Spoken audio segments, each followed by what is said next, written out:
Ladies and gentlemen, boys and girls, children of all ages, welcome back to episode number 31 of Beer vs. Ivy.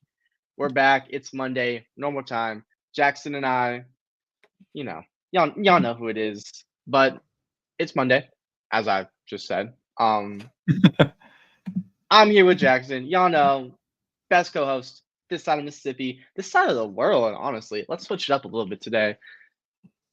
How you doing, my boy? I'm doing pretty good. Just kind of been grinding along the last couple of days. Had a article I published about 3 potential trade options for Bobby Portis over at my other job. It's been in the top 10 in the SB Nation network for like the past 5 days. So beating out like articles about the NBA Finals coverage from our Mavericks and Celtics sites. So I'm pretty gassed about that. That's actually really bad. Yeah, wrote an article today about Darvin Ham coming back to the Bucks as an assistant after being fired by the Lakers. That happened in the last like half hour. What else? That's breaking news to me, so that's pretty interesting. Not gonna lie. Yep, and then wrote out my trade article or my Fixing the Cubs article here at Third Down Thursdays. Please take a look. I'll get into a funny prediction that ended up happening a few days later after I brought it up in the article. Thought it was pretty cool. Doing good otherwise. Walgreens stuff is good, and I bought my mom another Lego Harry Potter set. It's a Buckbeak. Nice. It's pretty cool. And so along with that, I bought myself a Lego. It's a small version, but still pretty big. It's the Vader Super Star Destroyer, the Executor from episode 6. I know what you're talking about. It's kind of cool. It comes with like 2 mini Star Destroyers that you put on these like clear plastic sticks alongside it. So it looks pretty cool. Maybe I'll grab it later during a commercial break. But yeah, maybe. Things non-Cubs are good. We'll just put it that way. But how are you, Sai? I see you're rocking a incredibly stylish hat right now. Thank you. Things non-Cardinals related are pretty decent right now as well. We'll start off with that. I thrifted this hat like 2 days ago. It's the OG purple Arizona Diamondbacks. Got the World Series. Hold on. There you go. Oh, you're muted.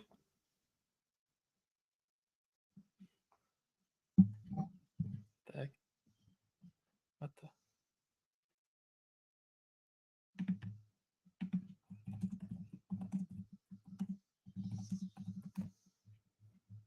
Hold on.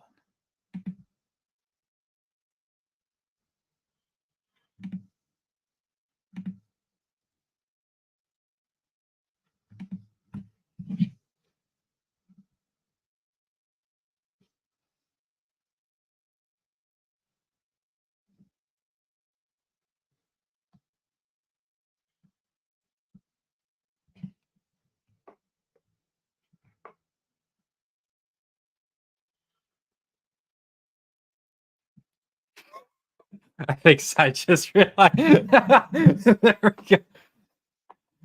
Yeah. So while we wait for Sai. Okay. Yeah. So Sai will be back in a few minutes. Apologize for the technical difficulties. We'll bring him back on in a second, and we also will have a special guest that we'll bring on in a few minutes once we get Sai's stuff figured out. So yeah. Not sure what to do at this point. It's been an interesting last couple of days of baseball. We'll talk about the London series between the Mets and the Phillies today. If you have a chance, please make sure to watch the final out in that second game between the Mets and the Phillies on the British broadcast. Get this guy over in America, please. I need to listen to this guy 10 times out of 10. And while we still wait for Sai, just a quick update on some rumors because it's been a while since I've done a rumors section. The White Sox are pretty much open for business. They're looking to potentially trade Luis Robert at this point. As okay, are we good? Here he is. Okay, I have a new camera that I'm working with. It doesn't want to work my audio half the time, so we're just not going to use the new camera. We're going to go back to the OG stuff. Anyways, I'll make things really quick. Life is good. got a new hat. Really happy about it. $6 hat should be like going for $50, $55. You know, it's cool. It's great. Also got a green screen, but I wish it was bigger. That's okay. Hmm.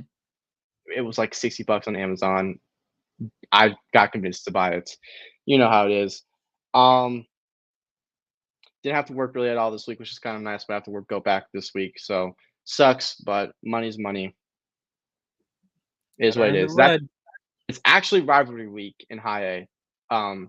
High A Cubs teams going against the high A Cardinals team. So we Ooh, actually okay. should have a crowd. Keyword should have a crowd. We probably won't. I mean, we have some fireworks nights this weekend, which are gonna suck. But I mean, you Oh, know, that's oh well. Screw South Bend, but that's not the point. Yeah, that's all I have. Apologies for the technical audio stuff. I literally have a mic that I ordered that is coming in, but it got delayed, so I don't have it yet. So yeah, oh, yeah, no, that's all right. it's That's all it's right. it's it's so upsetting. I'm actually really mad that happened because it happened on Thursday too. So I'm quite mad right now. Like my AirPods completely disconnected. It was bad. It was bad. But anyways, Yeah. the show Anywho, the show well, the show must the show must go on. exactly. We figure it out around here. We get the show done and we get it done well. But Thank enough you for dilly texting me. 'Cause dallying. I was gonna keep talking if you didn't text me. So thanks for that. Yeah, I tried saying something to you, but obviously you didn't hear me. And then I tried putting something in the private chat so you would look I see at the it. private chat message now, but I did not hear a single word you said. So I was gonna keep yapping. But Okay. our bad, Anyway, guys. Our bad. anyway, without further ado, we've had a Royals guy on here. We've had a fellow Cubs guy on here. We've Gross. had But a yeah. scout for the Oakland A's on here. And now we have to bring someone on who, for the both of us, we loathe his NL Central team. But at least for me, I'm good with his college team. Totally not I'm biased to okay with say it. that. I'm okay with it too. As we bring on Mr. Matthew Baltz, he is our Brewers beat writer here at Third Down Thursdays. Matthew, welcome to Beard versus Ivy. Thanks for having me. I'm happy to be here. Want to give two quick shout outs. First of all, Quad City, we were talking about high A baseball, Quad City River Bandits, off to a rough start this year, but they'll be back on top. No worries. Quad City native here. So love the high A baseball references. And second of all, Marquette Golden Eagles, obviously, Jackson Proud alum. Very sad day yesterday for us, of course. Prayers go out to the Lovell family. But, other than that, really excited to see, what's going on with Marquette. Yeah, that was a tough one. I saw him around a few times. Obviously, him coming to the journalism building and him being basically at every sporting event ever. Oh. So tough for him and his family. I think at one point he was given like 3 years to live, and this upcoming school year would have been 3 years for him. So, and he was in great physical condition. He was running marathons and all this kind of stuff while battling sarcoma. So, again, like you said, shout out to the Lovell family. Hope everything is going well as they go through this. But let's get back on a little bit of a high note. For those of us who don't know you super well here at Third Down Thursdays and Beer versus Ivy, kind of introduce yourself a little bit, where you're from, how you came to like the worst team in the NL Central, and and what you're looking to do moving forward. Yeah, my name is Matthew Baltz. I started writing with TDT Media, I don't know, I'd say like February maybe, early this winter. And yeah, I mean, I go to Marquette University, so I actually grew up a White Sox fan. I still am a pretty big White Sox fan, but things have been so bad, with the Chicago White Sox, as you guys probably well know, that when I moved up to Milwaukee, and I've been living in Milwaukee for the better part of the past 2 years now. I started going to a bunch of Brewers games. They're cheap. They're a fun team. They don't really hold any like rivalry towards the White Sox. So, I started going to a bunch of Brewers games. I enjoy watching them play. They're a fun team. Just a fun organization to be around. As far as my side of things, I'm a journalism major at Marquette, heading into my junior year. I actually will be serving as the executive sports editor for the Marquette Wire Sports Desk upcoming year. Yes, thank you. Still got to post that personal news on Twitter, but yeah, so that's really exciting. That's it's a big step up from sports reporter with the Marquette Wire, but definitely looking forward to doing that. And yeah, I mean, sports media is my passion. Ever since I found, kind of figured out I wasn't going to be able to play sports at a professional level, that's kind of when that's kind of when I switched over to the other side of things. But yeah, I mean, that's, pretty much what I want to do growing up. Beat reporting is definitely something that I'm very, very interested in moving forward. That's awesome. Obviously, we chit chatted when you were in New York for the Big East tournament. I saw that picture you took with Raph. How is he? He's awesome. I mean, I was a little nervous, because like I just wasn't sure, like it was a couple hours before tip. We got there super early, and like obviously those guys got a million things going on. You're trying to broadcast prep and all that stuff, but he was just kind of standing there, and I wanted to go up and talk to him and introduce myself. And he actually knew what the Marquette Wire was, surprisingly. So he kind of had an idea of where I was coming from. And yeah, we just kind of talked about where I was from, and talked some Big East tournament ball and some Big Ten tournament ball. Super cool dude, very generous. Of him to give like 5 minutes of his time to me. So yeah, it was awesome, man. He's a really cool dude. Yeah. Well, that is great to hear. Again, thank you for coming on. We'll get to the Brewers a little bit later, but you know what time it is. Let's get into these division storylines. Cy, why don't you kick us off with the AL East? Okay. We got locked in. Have the Yankees finally met their match? For those who don't know, Yankees they're still in first place in the AL East. They swept the Minnesota Twins again. Not surprising. Twins can't play in New York. Blah blah blah. We all know that already. But we got a possible World Series matchup this weekend between the LA Dodgers and New York Yankees. And surprising to a lot of people, the Yankees lost 2 of 3, including a very, very ugly 3-11 loss on Saturday. They had Oswaldo Cabrera pitching. It's been a rough weekend for the Yankees. No other way to put it.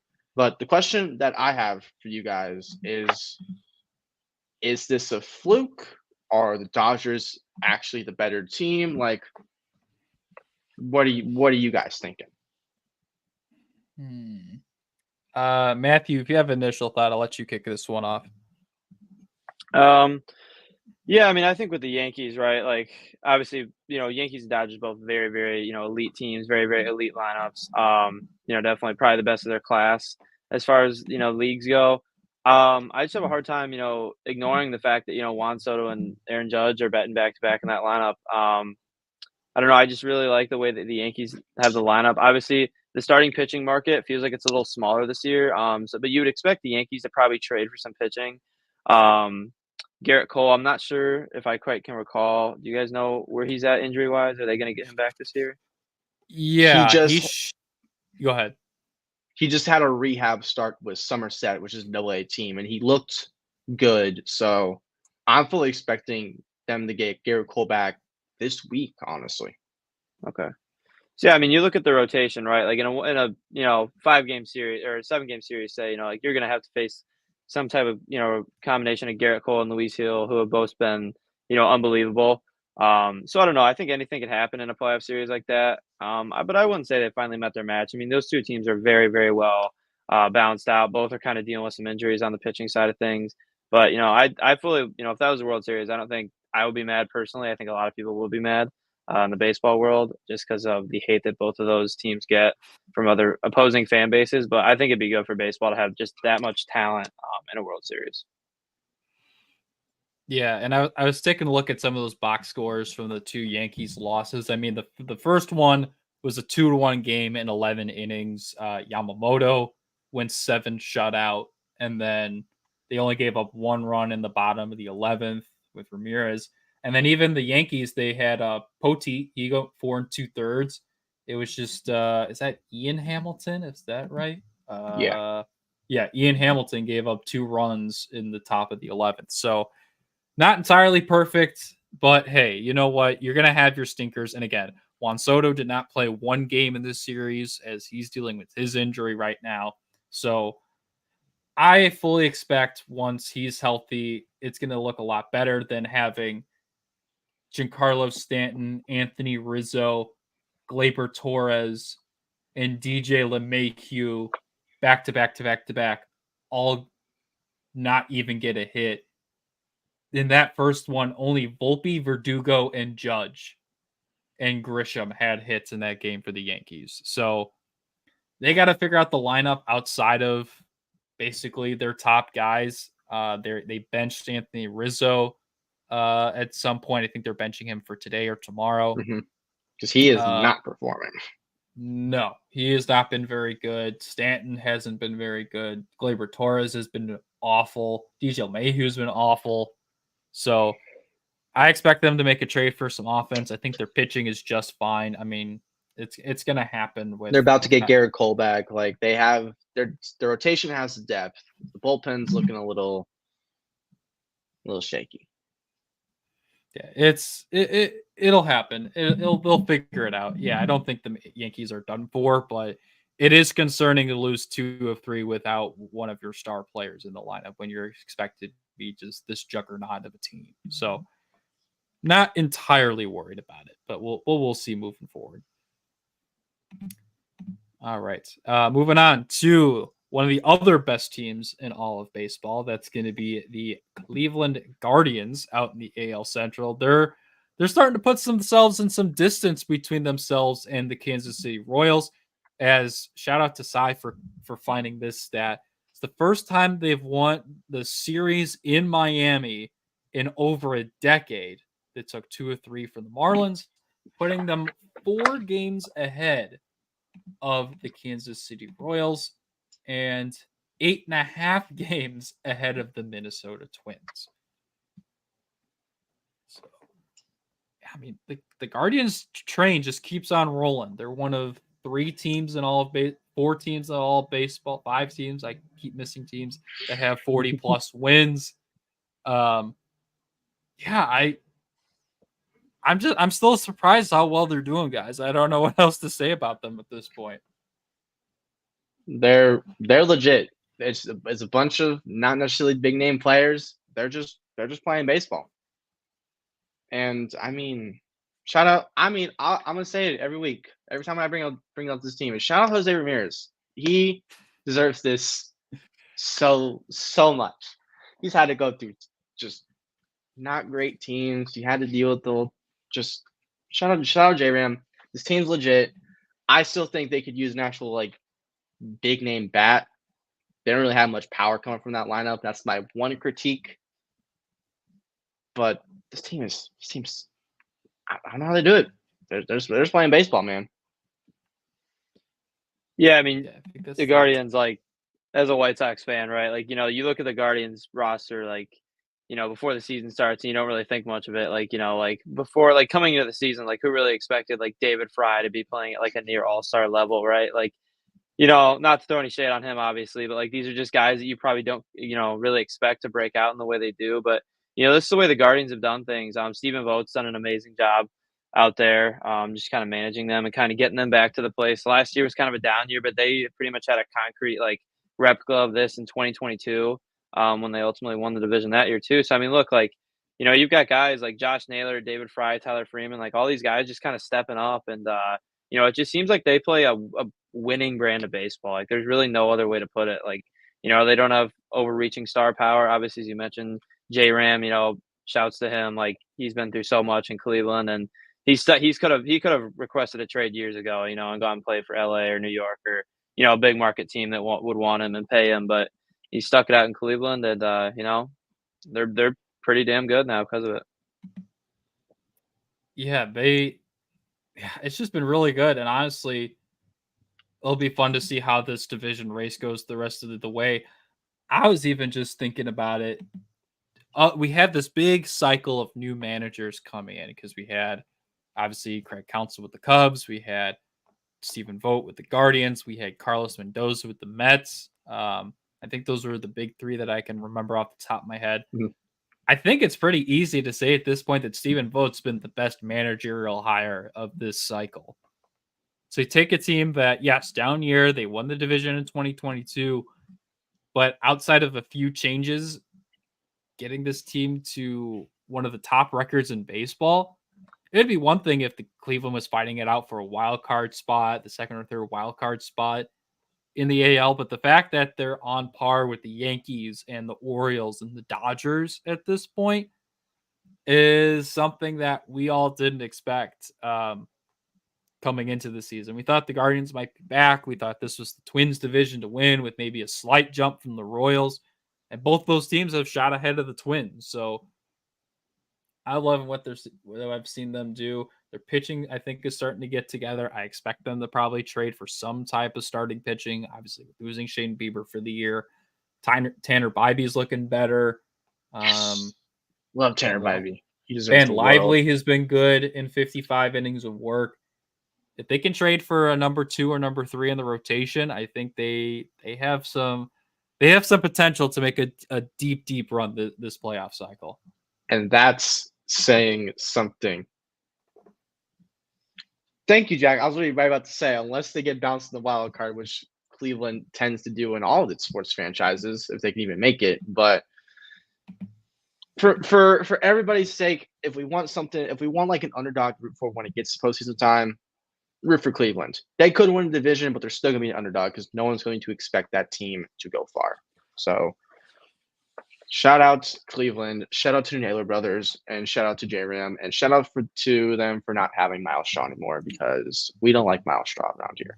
He blows. Yeah, I love seeing Fuzzy tweet about it. I think it's at one point he said like in the last like 2 or 3 years, David, or what was it? Who did you just say? Miles Straw had like 27 RBIs over like a few year stretch, and Tyler Freeman has 27 RBIs this year. Freaking hilarious. It's awesome. Yeah. I just want to take a look. Who would they even play? So right now they're the 2 seed. So they would end up playing, it'd be the winner of Seattle and, if I can look at it, Seattle and Minnesota. So that's who they would end up playing at that point in time. So, which we'll get into the next point when we talk about the AL West.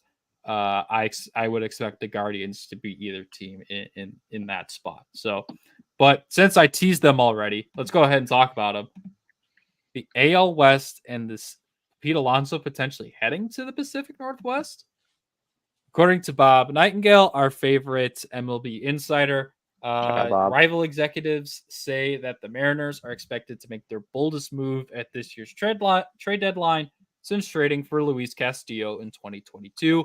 That move has paid off in spades. Bob says that Pete Alonso could be the perfect fit for Seattle.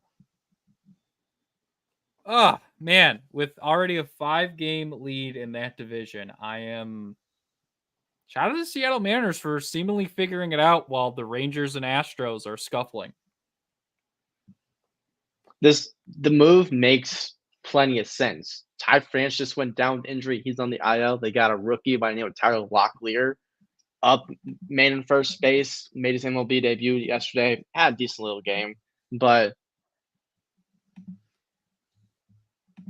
the Mariners have a deep enough farm system that they could easily make a package, not have to give one of their top 5 guys for Pete Alonso. They could trade away Ty France. They could trade away Locklear. Like, there is a lot of options that Seattle can go about because they could use one more like power bat because they're a team full of third basemen. Said it once, I'll say it again. They got third basemen everywhere. None of them have a lot of pop. Big dumpers, the only real pop, and Julio, who's that's where the powers come from the lineup, which cool, could be better. I personally will take. I don't like Pete Alonso, but Pete Alonso over Ty France every day of the week. So Mariners make it happen because that means he won't go to like Chicago or something. So make it happen. Oh my gosh. Yeah, no, I mean I agree with that. Like the Mariners, like 5-game lead in that division, like you mentioned, like Rangers and Astros now. So why the strike while the iron's hot if you're the Mariners, right? They do have a deep enough farm system to where they don't have to go, sell the farm for something like this to happen.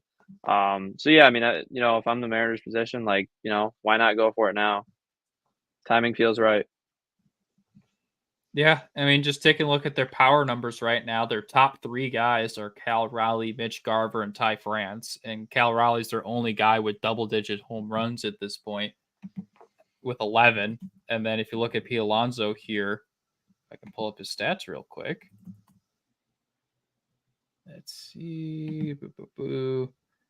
He's already got 14 this year. He'd instantly become the Mariners' top power bat in that lineup. And you pair him with Julio Rodriguez, that takes some pressure off of him. Maybe his power gets going. He only has 5 home runs this year. So, yeah, I just think this move makes too much sense for it to not happen at some point down the line. I think it's a much better fit at this point than compared to with the Cubs or another NL team. I think the Mets would want to ship him to an American League team at this point. And of the teams in the American League I would expect to buy at this point, the Mariners are like the only team that makes sense to buy big, because the Royals, I don't think they're going to want to touch anything. The Guardians would probably go for a pitcher. The Yankees, maybe the Yankees, but I don't think that makes a whole ton of sense with Stanton if you want to keep giving him maybes. Orioles, not really. So, yeah. So I think the Mariners would make the most sense for to trade for a guy like Pete Alonso. Make it happen. Seattle, you made the big move before. Go shock the world. Go win a playoff game. Go win a playoff series. Like, come on now. What are we doing? Yeah, and we know, Sai, you just said that you want the Mariners to shock the world, but something you don't want a big shock in is? What is it? You don't want a big shock when it comes to homeowners insurance.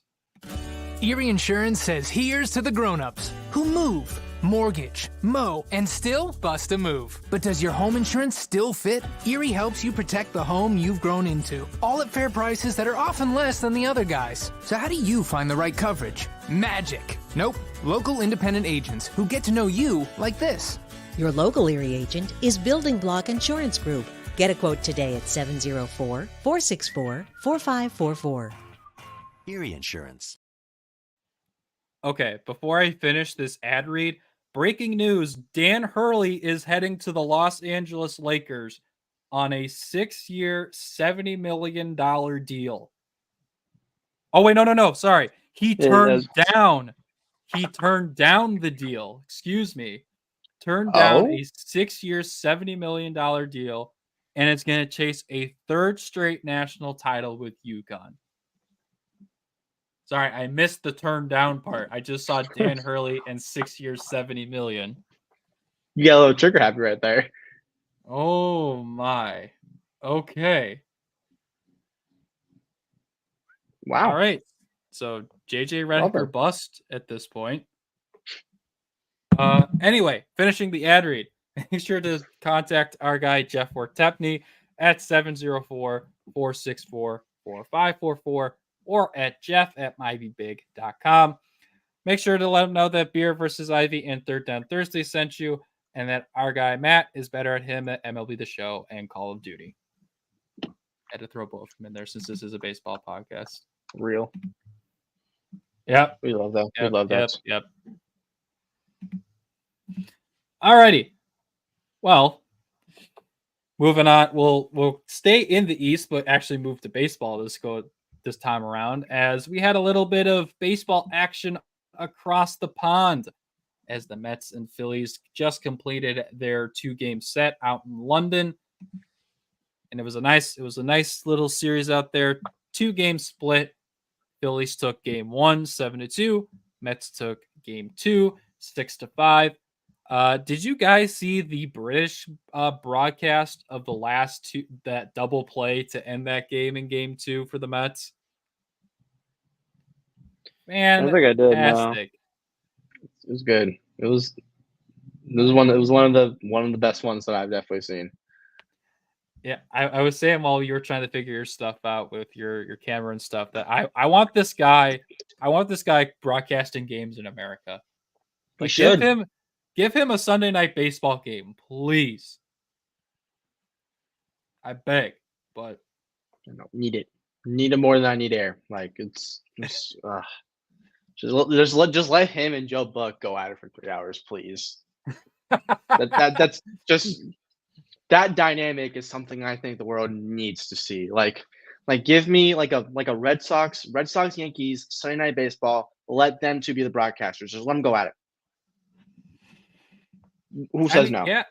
I mean, yeah, ESPN. Joe Buck works for ESPN now. Get him on Sunday Night Baseball. What are we doing? Y'all struggling. What are we doing, guys?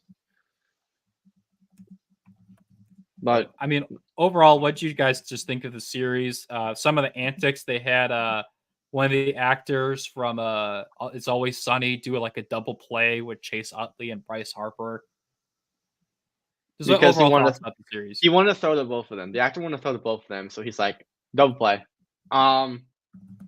This series is exactly what I expected to be. The Mets can't pitch. The Mets need to sell off their whole team. I'm gonna go back to it. Jose Quintana, come home to St. Louis, please. We need you because you can't be throwing 3.2 innings pitch, giving up 6 hits and 3 runs and 2 walks, and only striking out 1 batter. Like you can't be doing that. That's not pretty. But I'm happy for both fan bases because they deserve the big game in London. It is a bigger rivalry, but no, the Mets need to sell their whole team. They suck. I stand on that. Yeah, I mean, rough year for the Mets, obviously. But I want to focus on the Phillies a little more. I think that, as they progress here, like you're starting to see, like I think the narrative around them generally this season has been like, oh, well, they've beaten a bunch of teams. How many teams above 500 have they played, right?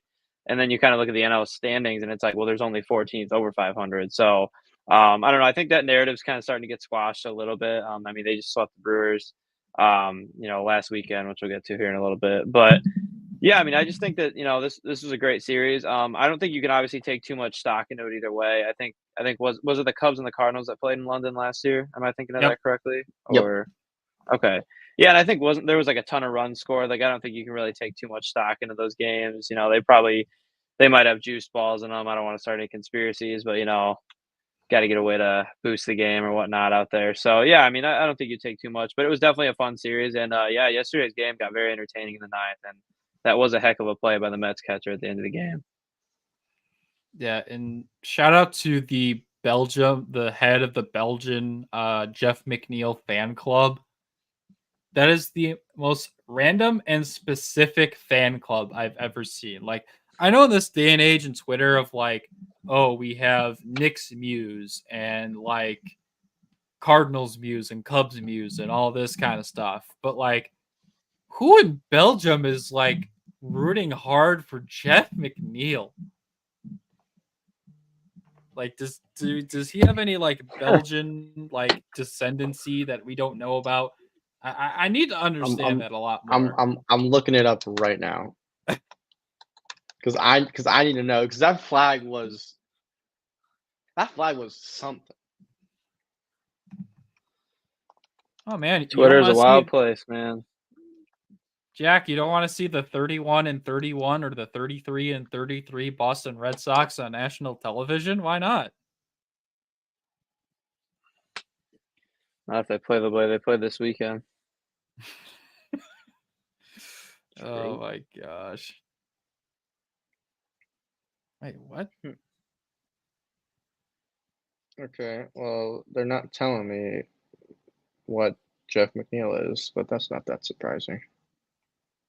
Thanks, Wikipedia. Oh well, I'm gonna believe that there's some Belgian in him. Otherwise, he wouldn't have the Belgian fan club. That's just me, though. Yeah. Anyway, enough about the Belgians and the British. We're coming back here to America right now, as we are going to talk about the NL Central because there's basically a mini wild card battle within the division at this point, as 3 of the 5 teams are in a virtual tie with the San Francisco Giants for the last wild card spot. And even the Pittsburgh Pirates are just a half game out at this point. The standings as it reads are the Braves are number 1, ahead by 4.5 games. The Padres are ahead by a half game. And it goes Reds, Cubs, Cardinals, and Pirates. I didn't expect like what are we, 60 plus games into the season for the NL wild card to be this already a jumbled mess of mediocrity.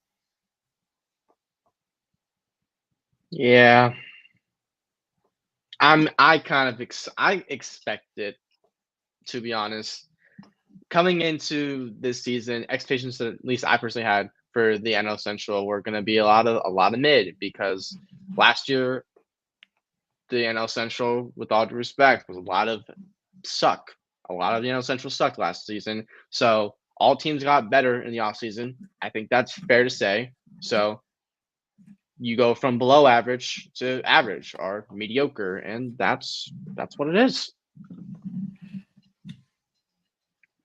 It's just the truth. Yeah, I don't know. I mean, like, it just feels like none of them can really get like a run going. It's like the Cubs. Like they swept the White Sox. Like, not saying that's some accomplishment, but like when Tauchman hits a walk-off home run in the ninth, and you're playing the Reds, who are right there, like in the standings with you. It's like maybe this is something to build on here. That's just an example. And then they lost like 2 out of 3, right? So like 3 out of 4. It just doesn't. Yeah, so it just doesn't feel like anybody can really, really get anything going. Make a charge up towards the Brewers. So yeah, I think that it's going to make for, an incredible wild card push, down the stretch. Obviously, we'll see where teams go with the trade deadline. Who knows where teams, might want to head there. I would doubt that, all 4 teams would just stay like content with where they're at. But all 4 probably won't be buyers either. So I think the trade deadline will have a huge push, but I'm excited to see this push for the NL wild card, because the division's not over either, not by any means. Yeah, I think between the 4 NL Central teams, my expectation would be based on expectations where their rosters are at. I would expect the Cubs and the Cardinals to buy, just based on expectations for this year. And maybe the Reds will buy too. We'll see, but I could see them selling off maybe a couple pieces here or there, maybe some fringe veteran guys. And then the Pirates, I would have fully expected them to sell as well in some degree, or at least stand pat if they continue to where they're at. But yeah, like you said, it should be a fun down for the rest of the season. We got just under 100 more games to see where things will all shake out. So it should be fun to see where the rest of the NL Central goes. We'll get to the Brewers in 1 second, but we do have, one more division to talk about. That's the NL West. And we're talking about a San Diego slump. After winning 5 of their last 6 games, the Padres have now lost 6 of their last 8 and are now only a half game ahead in the wild card. If I remember correctly, they just got swept by the hapless Angels before splitting the series against the Diamondbacks. In the 2 games that they won, they outscored the Diamondbacks 23-4, but then in the 2 games they lost, they were outscored 13-6. So totally a balanced and consistent ball club, guys, with the San Diego Padres. Yeah, I mean, when you look at the Padres, like the one thing that I keep going back to for Padres fans is like, what trade have they not made, right? Like I just feel like they've tried everything and like nothing seems to work. Like, obviously they took Dylan Cease away from the White Sox. He's had a good year, but it just seems like, I don't want to say it's not meant to be for the Padres, but like I don't know if they're going to get any closer as they did. What was it, 2022 when they beat the Dodgers in the divisional series and got to the championship series? Like, I just don't know how much closer they're going to get. Like, it feels like they try to make all these trades. They've dumped the farm time and time again, and it just seems like they can't. I don't know. It just seems like they can't figure it out. Obviously they're right in the thick of things there in the NL wildcard race. So, they just kind of got to keep pace and try to go because, they expect them to make noise at the deadline. They're already in rumors to trade for Garrett Crochet, among other starters. So, you expect them to make moves at the deadline, but I just feel bad for Padres fans because, every time, they move for a big star, it's like, here we go. And then it's just the same old story with them. No, I'm completely on board with that. Like, this is a team that you got to look at. Yeah. Say Bogarts is on the IL. Yu Darvish is on the IL. Joe Musgrove is on the IL. You traded for Luis Arias, which is looking like such a good move because now you have, even with Bogarts out, you still have an infield of Manny Machado, Ha-Seong Kim, Jake Cronenworth, and Luis Arias. Like, that's really good. Outfield, Jackson Merrill. You turned a 5-star shortstop into a 5-star center fielder. Like, this team should be a lot better than the record shows. But when your manager is Mike Schilt, what can you really expect? Oh, here we go. You're not winning with Mike Schilt as manager, and it's already showing. And I said it from the get-go, you're cursed. He's a cursed man. Like, I get it. He's for the players. You got all these star players. Like, you're trying to build a super team. You basically said fuck the farm. But Mike Schultz manager. You cannot go far with Mike. If you haven't seen the St. Louis, there's a reason why he didn't manage for a year and a half, 2 years after he got fired, because he's not managerial material. But San Diego's too delusional, and all they care about is money, money, money. Because they think that they can buy their way to a World Series, but clearly they can't. They can't even win their own division. How are you expecting to win the World Series? And I get it. Wild card's just a reason. When it gets to the postseason, anything can happen. But it's a heck of a lot easier to win a World Series when you're a divisional winner. It's also a heck of a lot easier to win a World Series when your team's consistent. Nothing about San Diego's consistent outside of maybe Robert Suarez, who I do really like. He is probably the most underrated closer in the National League, if not all of the MLB. Like, they have a sneaky good pen. The rotation, when it's fully healthy, you got 3-4 guys who are ace caliber. You have the offensive pieces to be really, really good, but you're not. You're giving guys like Donovan Solano and Tyler Wade consistent playing time. I can't even name who's in that outfield. I mean, shout out Jurickson Profar. Love the story. You came back. Tatis. Screw him. He's it's kind of a cheater. Tatis, Profar, and Merrill. That's a pretty good outfield. It is a pretty good outfield. It is a pretty good outfield. Like, but this team is barely holding on to the wild card. You're gonna say you have all these big name pieces and you're not that good? I don't know. That seems like a problem to me. And they're gonna go on. They're gonna go on. They're gonna kill even more of their farm system, which they just reloaded on, just to maybe make the wild card. They might not even make the wild card. What are we doing in San Diego? Because if anything, what they're doing right now is they're just setting themselves back. They're in win now. If they don't win this year, win next year, what are they going to do? They're going to have no farm. They're going to have a lot of money to aging old stars who aren't going to be stars anymore. They're going to send themselves back 5-6 years to not even get out of the NL West. It's sad. It's sad. Yeah, and I took a look at it. Since 2010, there's only been 6 wild card teams to make the World Series. And of those 6, only 3 have won the World Series. The 2011 Cardinals, the 2014 Giants, and the 2019 Nationals. And the Diamondbacks made it last year as a 6th seed. Like, it's doable. You can make a run because that's why the playoffs is so awesome. Is seeding don't matter. It's who's hot and who's not. So this Padres team could get all their guys back. They can be healthy. They can make a run, which they have to. It's they make the run or they don't. And right now, it's not looking great for them. But oh well, they're gonna buy because they don't know anything better. They're probably gonna trade half their farm system for Garrett Crochet and Luis Rubber. And I hate to say it, but the Padres are they have a delusional front office, to say the least. But I mean, hey, yeah, we've been known AJ that. Preller as your GM. So, and again, I just wanted to look at it again. since 2000, only 6 wild card teams have won the World Series. Like it's doable.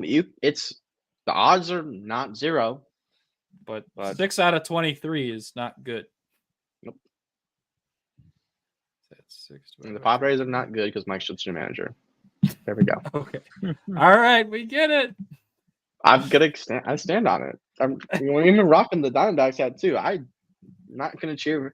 I'm only gonna cheer for maybe a couple guys on the Padres, but I'm not cheering for the team overall. Like if they win, awesome. That's great. If they make it to the World Series, best believe I want to be in my seat watching it. But I'm praying on their downfall. No other way to put it. All righty then. All right, now let's get to the main event. Let's get to what everyone is here for. And that's talking the Brewers with Matt right now. As of now, the Brewers are sitting pretty in first place in the NL Central, 6.5 games ahead of the Reds, Cubs, and Cardinals, and 7 games ahead of the Pirates. There's a lot of unknown guys on this Brewers team outside of the Yelich's and the Contrerases of the world. So who's been like your biggest surprise up to this point for the Brewers this year? I'd have to say it's a good question, actually. I'd have to go Joey Ortiz. Joey Ortiz has been a pleasant surprise for the Milwaukee Brewers. As of, I think, last week, I saw that he was leading all NL third basemen in WAR, I think. He was a piece that may not be true now, but I know he was a piece in that Corbin Burnes deal. And, to start the year, I think there was a lot of uncertainty of what the Brewers were even going to do at third base. You had Oliver Dunn getting some reps at third base, and then Joey Ortiz kind of showed up, and he had a game where his first home run, and then he had a walk-off later in that game. And from there, it just kind of felt like, that's where things kind of started to, jump off the table for him. I'd go Joey Ortiz. He's provided them with some good defense, some good offense. He is a strong candidate to fill in at shortstop if the Brewers do end up trading Willy Adames or not extending him in the future.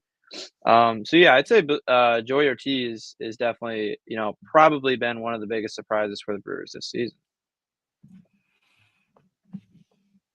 Yeah, for me, just on the outside, not necessarily following the Brewers every day, but just seeing like them seemingly pulling random guys out of nowhere and making them into good contributing players has been an annoying surprise time and time again, whether it was the Sal Freliks of the world or my eternal hatred for Blake Perkins.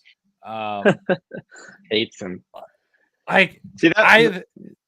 I saw him coming from a mile away. He was going to be a random guy that was just going to turn into a star at some point. And I was proven right because he hits a 3-run home run off Shota Imanaga and stole like 3 extra base hits and 2 home runs against the Cubs. And I'm like, I knew this guy was going to be a problem for the Cubs. And I hate that I'm right. Yeah, no, I mean, he is one of those guys. He was going to be probably my other answer.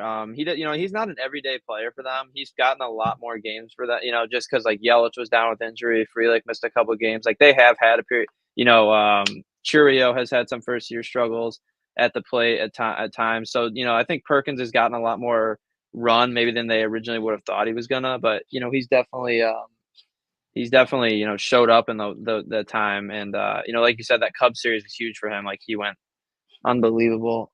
Sorry, I don't know what was going on. My cat was making a weird noise behind me. Perkins has been unbelievable. And it's guys like that, right? Like Perkins, like they've just brought random guys, it feels like, like not even high prospects, and they bring them up and they perform right away. And, it's part of the reason that they've been so successful over the past couple of years, because when you have to trade guys like Corbin Burnes, Josh Hader, not be able to bring back, some higher paid guys like Mike Moustakas and Yasmani Grandal, even going back years, it's this player development that's really helped them, be able to succeed. Yeah, go ahead. I was gonna make a transition. You've only mentioned bats. Who in the pitch rotation or bullpen has been like your biggest surprise? Because you lost Corbin Burnes, but that rotation is arguably the best it's ever been. Yeah, I mean, this is an interesting one because coming into the year, there was a lot of uncertainty, right? Like, I mean, they were having, I think, Joe Ross, who hadn't pitched in the major league since 2019. You're bringing him in to be your 4 or your 3, right? So like, there was a lot of uncertainty. You're bringing in a Wade Miley, who I think is 40 years old, maybe 41. Like, he's old, and he's shut down with Tommy John, and it's looking like his career, may be over at this point, which is very unfortunate for him. But there was a lot of uncertainty about the Brewers pitching staff coming into the year, and now, I mean, you've had a guy like Colin who's just gone out there and shoved. Like, he just throws, he throws straight fastballs, sinkers, and he shoves. Guys like Brees Wilson, guys like Brian Hudson, who was DFA'd from the Dodgers most recently to make room for Yamamoto. So it's honestly just been a collective group effort. There's really not been, Freddie Peralta hasn't even pitched his best this season. That's been the big thing is like, Freddie Peralta, he got suspended. He hasn't even pitched that well. He struggled in a game this past weekend against Detroit, but the bullpen was able to bail him out. And the bullpen hasn't even had Devin Williams, right? The entire season they've been missing him. So it's been a real just group effort from the pitching staff. And there's not really one guy that I would really single out because I feel like that wouldn't be fair to the rest of the staff because it's just been such a group effort for them. And it's been pretty unbelievable for a team that's had just as many injuries and had to deal with the loss of, a Cy Young caliber pitcher in Corbin Burns that they did this past offseason. Yeah, no, I thought I was surprised as how well this pitching staff is because I expected it to be solid enough. And I did check Wade Miley's 37, so he's almost 40. Okay. But just seeing how well they've done this year and even bring up other guys like Robert Gasser this year. Unfortunately, he's back on the injury list. He's looked really good. Obviously, the biggest storyline of the year coming into it was obviously the loss of Craig Counsell to the Cubs and what Pat Murphy was going to be doing, how well he was going to do. What has just been like your overall assessment of Pat Murphy and the job he's been able to do to keep this Brewers team that, well, me and Cy expected to maybe battle for an NL wild card. We were expecting them to probably miss the playoffs this year. Mm-hmm. Yeah, I mean, Pat Murphy, man, like some of the stuff you see on social media about him, in his press conferences, like he opened up, I think his first presser, and he basically told the media, he's like, I don't read your guys' stuff, right? He's a completely different type of guy than Craig Counsell. And I think, what you've really seen from the Brewers under Pat Murphy is just the fire that they play with. He's an intense guy. You can just tell by looking at him, like he's always intense, always locked in. You'll be lucky to see, a smile per series from him, right? Like, he's a very intense guy, always locked in. You've seen the Brewers get into a ton of on-field scuffles this year already. And, a lot of people attribute that to just, how intense Pat Murphy has been and, how just, what he expects out of them. The Brewers have kind of taken, a Milwaukee versus everybody kind of mindset. Christian Yelich has said in pressers that, even though that we got all this talent, people are still going to underrate us because we're the Brewers, and there's maybe some truth to that. Maybe people just think of Milwaukee as a team that, has brought up the Blake Perkins of the world and the Oliver Dunns of the world, like at some point, like these guys, they've got to run out of these guys. Right. But it just doesn't feel like that's happened yet. And, Murphy has really just instilled a culture, I think that's, got these guys just playing with so much pride and, really just a fired up team playing with a chip on their shoulder all season. Yeah, it's been funny, and it pretty much started from the word go with Rhys Hoskins getting into it with Jeff McNeil in that opening series against the Mets. It's been fun. Like, they had that random scuffle with the Red Sox. Like, I don't know how that started, how that makes any sense. It's like, okay, if you're going to scuffle with a team from the NL or the Dodgers but the Red Sox just seem like a random team to get into a scuffle with. What was that even about? I'm not sure about the Red Sox one. I can't recall that one, but I know there was just one with the White Sox like last weekend where Tommy Pham slid into home, and then John Schriffen got one on his little rant, but which I have my thoughts about him, but that's besides the point. It's random stuff. Like, I don't know. I think some of it could be just kind of wrong place, wrong time kind of stuff. Like the Brewers weren't really Tommy Pham slid into William Contreras, who kind of just was like, you're out, dude. Like, you were out by a mile. You didn't need to slide right into me. But I think it's just a pride thing, right? Like they're not backing down from anybody. And Murphy has said that he doesn't necessarily like all of it, but if it's what's gonna get them going and what's gonna help them continue to win, like I think he's all for it. Yeah, and outside of that, I've loved some of just his out of context stuff because I follow Kurt Hogg on Twitter. He says, Great "Pat follow. Murphy, no context. I spent a lot of time at Waffle House." And then this is from Dominic Cortinero. Pat Murphy, no context. I like soup. Yeah.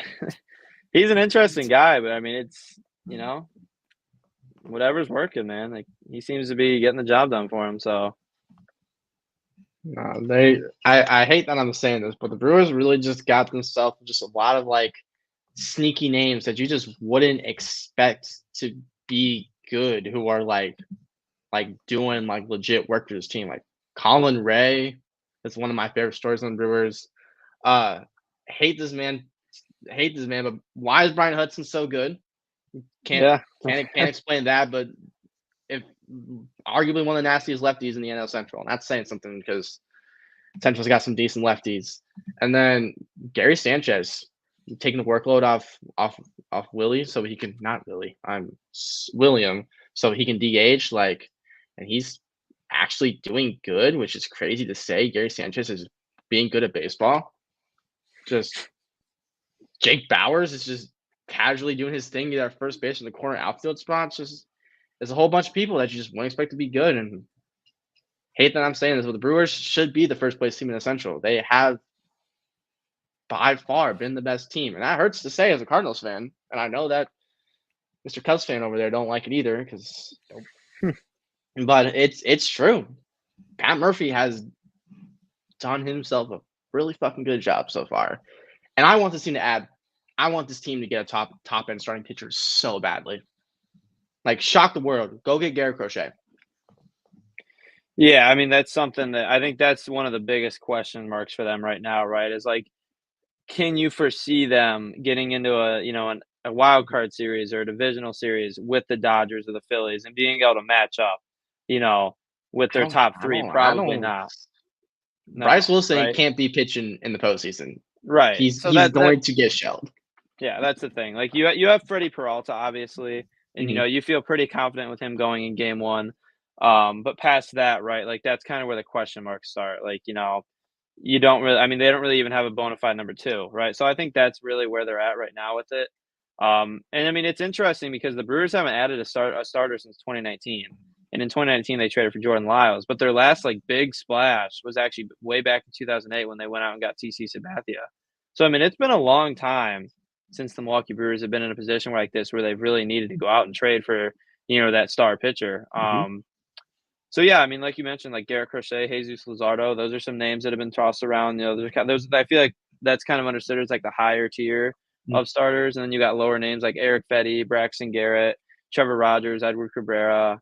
You've got there's some lower tier guys out there that maybe would require less of a package.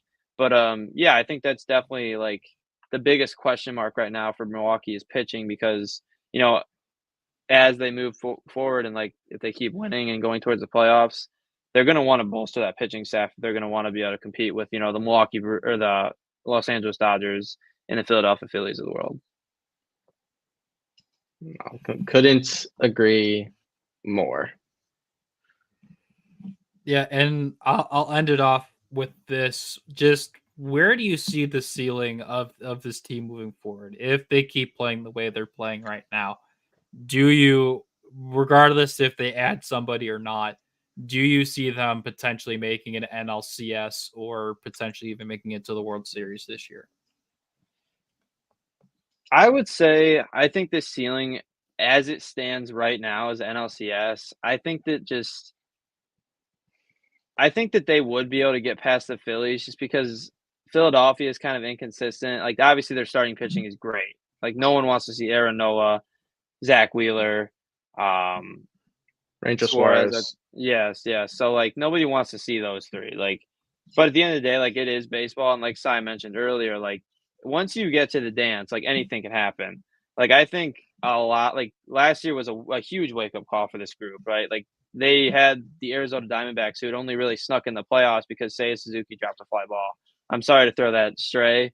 I was expecting some strays to come in. I appreciate you at least holding it back for an hour. But no, like that Diamondbacks team, like lightning in a bottle type stuff, right? Like their pitching really wasn't even that great. Like let's be honest, like who saw that? Who looked at that starting pitching and was like, I'm scared of like it really wasn't. Like outside of what's their best pitcher's name? I'm blanking on his name right now. Zach Gallen, the righty. Yes, Gallen. Outside of Gallen, like they really had no experience on that pitching staff, and they went to the World Series. So I'd say the World Series is definitely not out of the question for them, but it's just hard to imagine with the talent deficit that it feels like they face on the pitching side of things. But I definitely wouldn't be shocked if they make a run to the NLCS or World Series, just because it feels like they're just getting production from so many different angles, and so many guys have proven themselves to be, like very good players in the MLB. But as it sits right now, I would probably say that their ceiling is, the NLCS. It's hard for me to imagine this current team going to the World Series, but the deadline can change those thoughts. You never know. Once you get to the dance, all bets are off from there. very, very true. Well, thank you we'll obviously keep you on for the rest of the show because there's not much time left, but that was awesome getting your insights about the Brewers. Cy and I will quickly go through because it's time for our State of the Union for Cubs and Cardinals. I will not be ranting for 13 minutes like I did last week. Yeah, we don't got time for you to rant for 13 minutes. Yeah, I still am shocked at how long I took last week and just how much I ranted, but it was warranted. You've been bottling it up, and you're a Cubs fan, so I mean, it must suck. Yeah. So thanks. Why don't you go ahead and go first, Cy, since I went first last week? I want to make this really quick because I don't have much to say besides why are we splitting the series against the Colorado Rockies? Like 3 of 4 should have been the expectation. And we lost when Sonny Gray was on the mound. We let a Little League grand slam happen. That was fun to watch.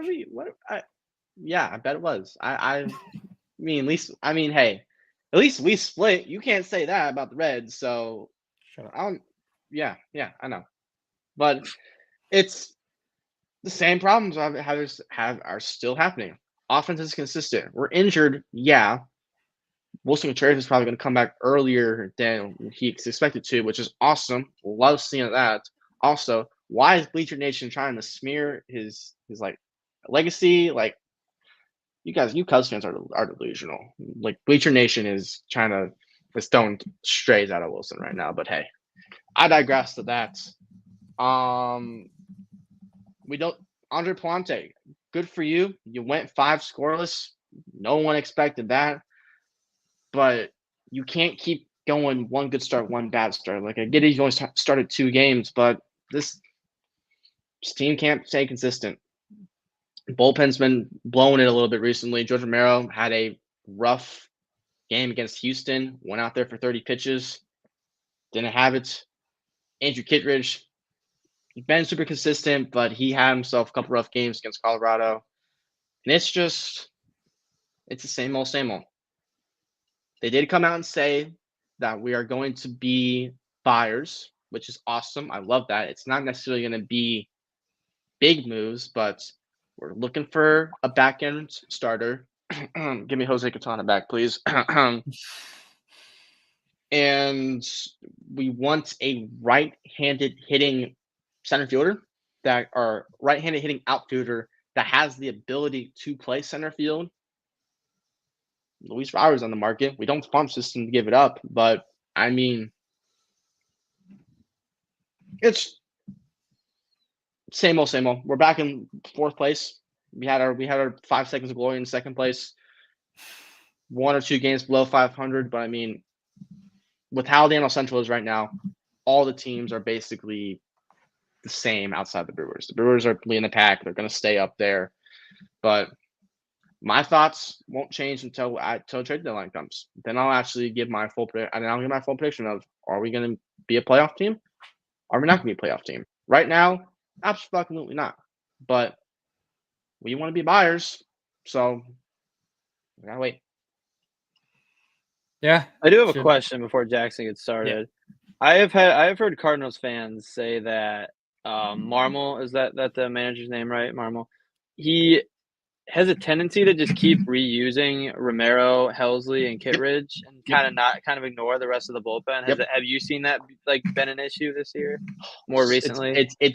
It's yes. If we have a lead coming into the 7th inning, our starter will get pulled, and it'll go typically Kittredge, Romero, and Helsley. If they're down, like they'll pitch back-to-back days, and they'll be down for a day, and they'll pitch back-to-back days, which typically happens. Outside of that, our bullpen isn't as consistent as it could be. Matthew Liberatore has been good out of the pen. Ryan Fernandez, a Rule 5 guy from Boston. Thank you, Jack, by the way. He'll come in those late innings. We have this random bald redhead named Chris Roycroft who came in the 8th inning in the 1-run game on Friday and shoved.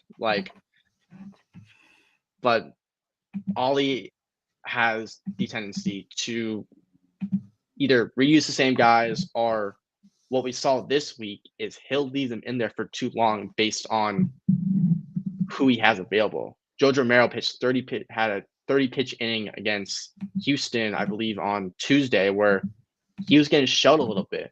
But where our bullpen was at, we had a kid who's thrown 16 major league innings, and we've had a kid who's thrown 1 major league inning. Marmol didn't trust the rookies to go in there and get the job done, so he's relying on the big three, is what Cardinals fans are sort of calling them, as they're the only 3 that can be trusted and can really be trusted in those highlight situations, because they're the only 3 who have that experience. Outside of them, everybody else doesn't really have that major league time. So what you're hearing is right.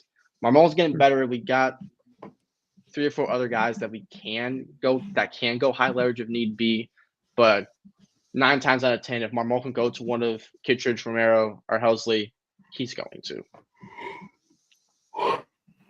Okay. On that note, before Jackson goes, shout out John King. No one expected you to do anything, and now you have a sub-2 or sub-3 ERA.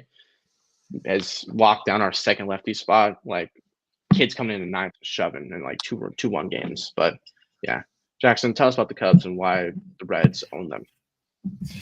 Yeah, the last 2 series, they had a mini series against the White Sox sandwiched in, but the Cubs have won 2 of the last 7 games against the Reds. This last series was incredibly frustrating because, I mean, outside they lost 8-4, but Javier Assad gave up 5 runs. Like, it is what it is. Assad's had a couple of bad starts in a row, but that's going to happen from time to time. I'm not necessarily worried about him. But the last 2 games that they lost before they won, I believe it was yesterday, Justin Steele in a 3-2 loss goes 7 innings of 3-run ball, and the Cubs only score 2 runs off Nick Lodolo, Nick Martinez. I think that's Justin Wilson. Is that what his name is? Yeah, Justin Wilson and Alexis Diaz. So not great. And it was because of a home run from Dansby Swanson and an RBI from Miguel Amaya, who it was a hit, I guess. Cool. He actually did a hit. Good job. And then in the game they lost 4-3, Ben Brown goes 4 innings of 3-run ball. And then Jordan Wicks, who was activated off the IL, finally goes 3 1/3 with only 1 run allowed. So pretty solid stuff from him out of the pen.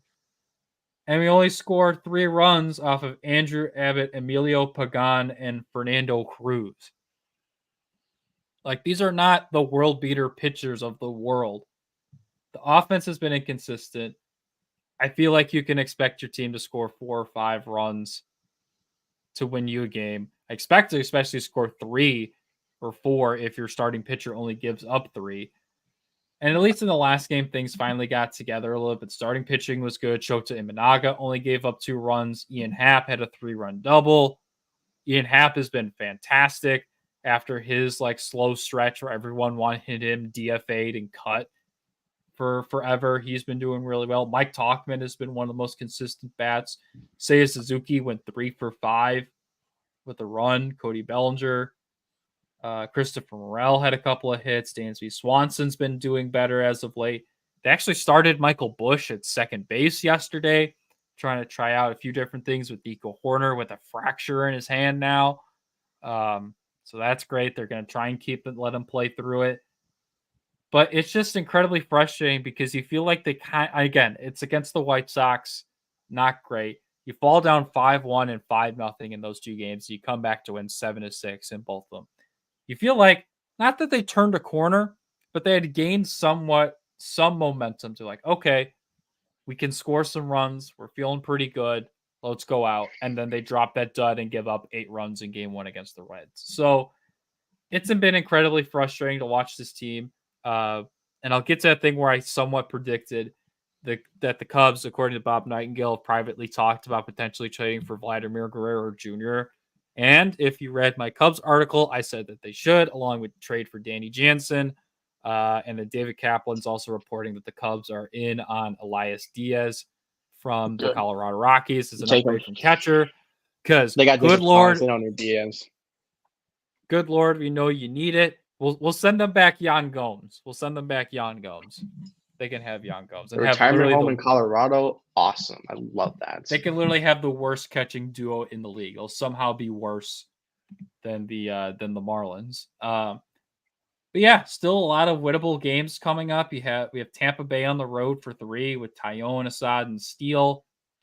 And then it's the fun times. We give Cubs and Cardinals round 2 at Wrigley Field for a weekend set. Ben Brown, Shota Minaga, and Tyone against Gibson, Palante, and Michaelis. And then San Francisco for 3. And the Mets for 3. Then at San Francisco before we play the Brewers at the end of June. I told Cy this the last time, but I will be in attendance for that last game in June on June 30th. So that should be a fun one to watch. But there's a chance. And like I've said, keep saying, I feel like this team can turn a corner. I feel like there's still a potential for that. But there are, again, obvious glaring holes that need to be addressed. And that's another power bat and bullpen help. And until those things are addressed, they're going to be in a dogfight for the wild card and have no shot at a division at this point. If they keep playing like this and don't address those issues. Oh man. Whew. There we go. All right. Yeah. Well, you know what's also important outside of trying to get some wins when you're in a wild card race, Cy? What? Getting some good auto insurance. Here's to the grown-ups. Your car is now your office, stage, nursery. Sorry, Erie Insurance offers products that lots of other companies don't. That's a big deal, and it's a good deal, too. And with Erie, you get your own independent agent, not a giant corporate call center or some online robot. You meet with a real person, like this. Your local Erie agent is Building Block Insurance Group. Get a quote today at 704-464-4544. Erie Insurance. And once again, you call our guy Jeff Bortepny at 404-464-4544 or at jeff@mybig.com. Sorry, there's so many 4s in there. I forget which numbers there going is. between. No, you're locked. You're good. You're good. Make sure to let them know that they're done Thursdays in Beer versus Ivy sent you. Well, we have finally reached the bottom of the 9th. So any last minute thoughts that you guys have? Anything else that you want to say or things that you thought were funny, fun, or important? Can be baseball or non-baseball related. I guess I can go. I have 2 things real quick. Won't be too long. First thing, Danny Hurley news. That kind of took me off guard. I thought he was the Lakers for sure, but that's really great for the Big East. That says a lot about the league, college basketball as a whole. Just so great for the Big East. Obviously going to Marquette, very biased towards the Big East and how it's the best conference in college basketball. Like, I just feel like there's not much to argue about that. Second one quickly here. I'm a big Chicago White Sox fan. I think I, mentioned that earlier in the show. And the fact that both Garrett Crochet and Luis Robert are both in trade rumors is really, really frustrating to me because it's at what point do you like keep one of your stars and actually pay him and build around them? Instead of like, let's trade Dylan Cease because Garrett Crochet is behind him. Now we're going to trade Garrett Crochet because Drew Thorpe's behind him, right? Like, it's frustrating stuff. And Luis Robert, at what point do you pay one of your stars? Because they've shown in the past they're not great at developing talent. With all the top prospects they've had that have turned into busts. So, just a very frustrated White Sox fan right now. I'm very upset about why both the stars are in the trade rumors and potentially traded. And Jerry Reinsdorf may be the worst owner in sports. I know that's a very, tall task, and there are probably some horrific owners that I'm thinking of. But if he doesn't run into Michael Jordan, and if he doesn't have lightning in a bottle in 2005 with the White Sox, hands down, that man is the worst owner in sports. That's my rant. I'm done. I'm fed up. Yeah, I love a logical White Sox fan. You're straight to the point. Love that. It's atrocious. It is atrocious. It's bad. It's bad. Outside of 2020 and 2021, I've gotten to see like 2 winning seasons in my entire lifetime. It's atrocious. And they're a mid-market team too. It's not even like they're like the A's or the Rays or even the Brewers where they've got like limited assets. Like Jerry just doesn't want to open the checkbook. It's atrocious. I don't know if you saw, but Mark Burley was on the broadcast. I forget for which game it was, and he said that he talked with Jerry Reinsdorf and said that he would come back to the White Sox for less, and Jerry still said no, and Burley ended up going to the Marlins. It's a joke. It's a joke. It's so bad. It's whatever, man. Like, Caleb Williams is a bear. That's all I'm holding on to. Cam Jones is coming back. Like, yes. there's small things in life. But yeah, being a White Sox fan is not an enjoyable time. No, it's crazy for Dan Hurley. I think I saw somewhere that for Dan Hurley it takes 6 years, $50 million from UConn just to lose to Cam Jones and Shaka Smart. That's crazy. Let's hope, man. They need their get back this year. They do.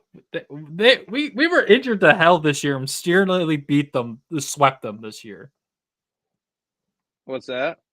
I said we were injured to hell this year and we still nearly took 2 of 3 from UConn.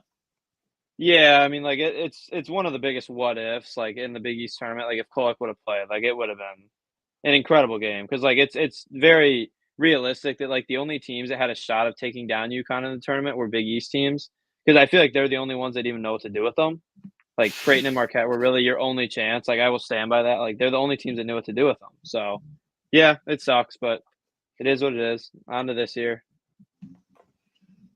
Yep, I think that's the best way we could look at it. And shout out to Marion Ellis for doing nothing for Bradley, since I had to throw that in there. No, actually, no. Shout out Marion Ellis for shitting Gladden. That's my guy, Quad Cities guy over here. Marion, yeah, he's looking for a new home, I guess. I don't know. I think he's going to like Nichols or something. Like he yeah, admitted, it's been an interesting ride. I want him to be something from Bradley so bad, and he just wasn't. And then he just walked out mid season, and he really fucked our guard depth. But that's okay. Is what it is. It is what it is. Exactly. He is what it is. He didn't like the relationships. The relationships weren't good enough for him over there, and there was no culture, no growth. Which is crazy because there and no victory. Yeah, we lost in the MVC semifinals against Drake, but Drake lost everybody. And Raleigh now has best team in the MVC, so it's okay. All right. Okay. Actually, quick side note before we end it, I actually ran into a golfer or someone who like is on the Drake golf team at Walgreens the other day. You should have taxed the fuck out of him because fuck Drake. Well, I was trying to be nice since it was a girl. So. Oh, never mind. Then. Oh, okay. Pop off. Alrighty. Can't say nothing about that. But we can say something about. What's that? We can say something about Craig Counsell closing out the show for us.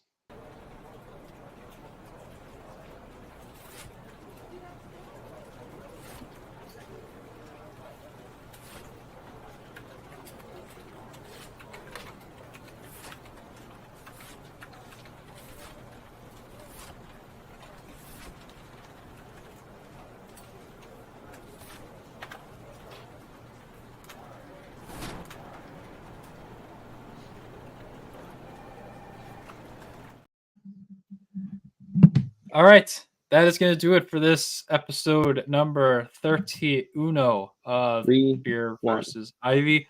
Matt, thank you again for hopping on. Your insights about everything baseball and especially the Brewers was awesome. Really appreciate you being on. We'll maybe do like a mega show for like the All-Star break. We'll have you, Braden, and some of the other people on. May try and get Jake back on since hopefully he'll actually have some time off. Just make it a whole big shebang. We'll see what we can do. But yeah, thank you again for hopping on with us, Matt. Yeah, thanks for having me. It was a lot of fun, man. Keep doing good work, guys. Thank you. Okay. And with that, we will go ahead and see you guys next week at our same time. Thank you to everyone for watching. Thank you for Jack for popping in, commenting, and being a depressed Red Sox fan. We are outside of Matt. We are all in the same misery with mediocre teams at this point. So we appreciate the camaraderie. We'll see you guys next week.